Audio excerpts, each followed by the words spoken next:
માંડવી તાલુકાના તાપીના પુલ પરથી છાસવારે મોતની છલાંગ લગાવનારની ઘટના માટે પ્રોટેક્શન જાળી ઊભી કરી સુરક્ષા ઊભી કરવા માટે લોક માંગ ઉઠી રહી છે।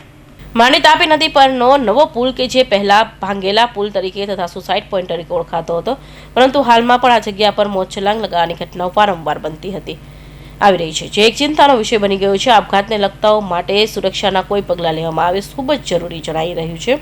માંડવી તાપી નદીના નવા પુલ બનવાને કારણે વાહન ચાલકો તથા માંડવી નગરજનો ખૂબ જ રાહત થવા પામી છે અને ભાંગેલા પુલ તરીકે ઓળખાતા અને આપઘાતની ઘટના બાબતે બદનામ થયેલી જગ્યા પર નવા પુલનું નિર્માણ થતાં આપઘાતની ઘટનાઓ બંધ થવાથી આશા જણાતી હતી, પરંતુ હજુ પણ નવા પુલ પરથી જીવનથી કંટાળી ઉપરથી કૂદીને લગાવવાનો અવારનવાર કિસ્સાઓ બનતા રહે છે, જેથી આવી ઘટનાઓ બનતી અટકાવવા માટે પુલની બંને બાજુ લોખંડની એંગલો ઊભી કરી અને જાળી મૂકી છે। બંને બાજુ સુરક્ષિત કરવા પામી છે, જેથી આવી ઘટના બનતી અટકાવી શકાય।